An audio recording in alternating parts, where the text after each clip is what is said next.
So I wasn't exactly sure what I would talk about in this video. I was actually about to upload this video without any voiceover at all, but then something happened. So I recently uploaded a photo on Instagram with the caption, "I wish I was as confident as the rapper 6ix9ine and had the dance skills from Jungkook." And when I read the comments, I kinda got inspired to talk about this certain topic. Is it possible to separate art from controversial artists? So in the comments, people were saying that they were disappointed that I supported 6ix9ine because apparently he is a pedophile, which was news to me. Some of you guys might not know this, but I live in Europe and these news weren't really covered here, so I had no idea about what he allegedly did in the past. So basically I told them I didn't know about that, and people were arguing in the comments with each other whether he was a pedophile or not, and it got me thinking, am I allowed to enjoy his music, or why am I not allowed to enjoy his music?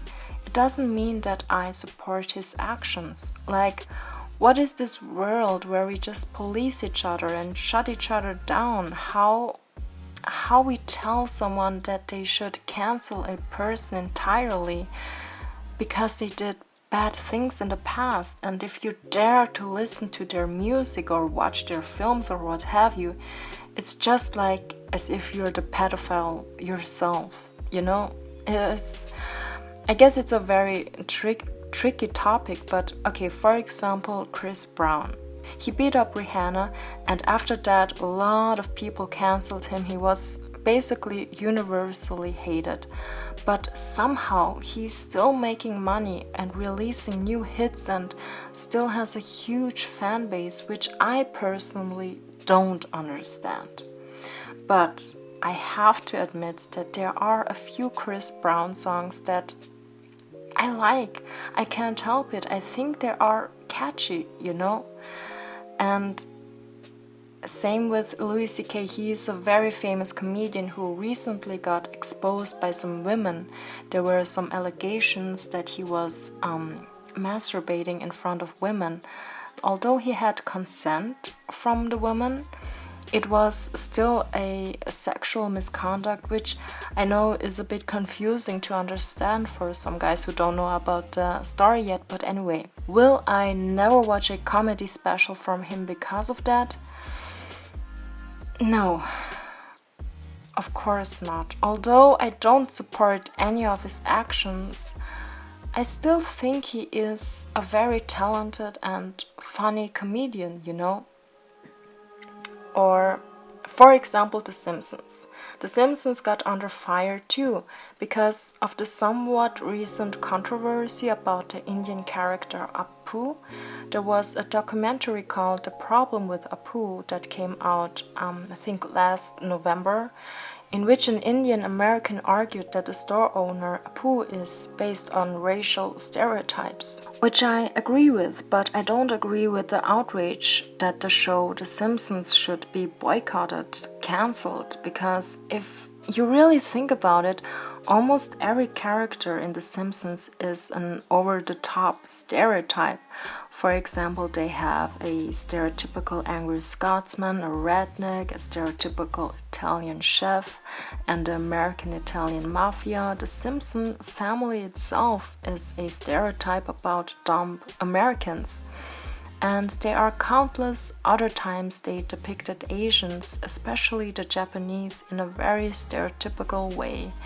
And the show itself is a satirical TV series, for God's sakes. So yeah, I'm not a huge fan of the series anyways, but I don't think that they deserve this backlash.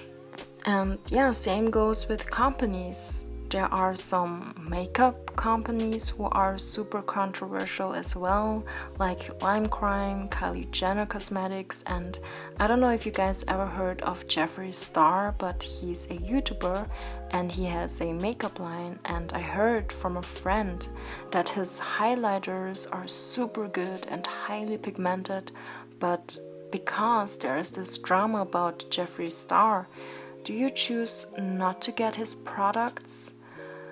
Or do you get his products anyway because you are a fan of the products but not the person who produces them?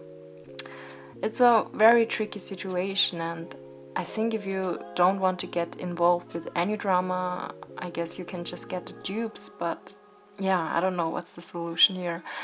Or on Instagram, I sometimes get hate because I follow certain people who are involved in some drama that I have no idea about in the first place. Like, I don't even know what is going on, and it's like super personal drama that's like not even any of my business at all. And people demand that I unfollow them, and I'm like, wait, hold on, what's the drama? Like, what? I don't even know what the fuck. Yeah. And yeah, I guess my question is, can you separate art from the artist? And I guess my answer is yes and no. It really depends on the artist. What exactly did he or she do? What is my view? Do I forgive if they apologize and are actually bettering themselves, or am I capable of just appreciating the art itself and completely separating the artist of his work? You know, I guess I can't really give a clear answer to that because it is a very difficult question to answer. What's your answer? I'm really curious.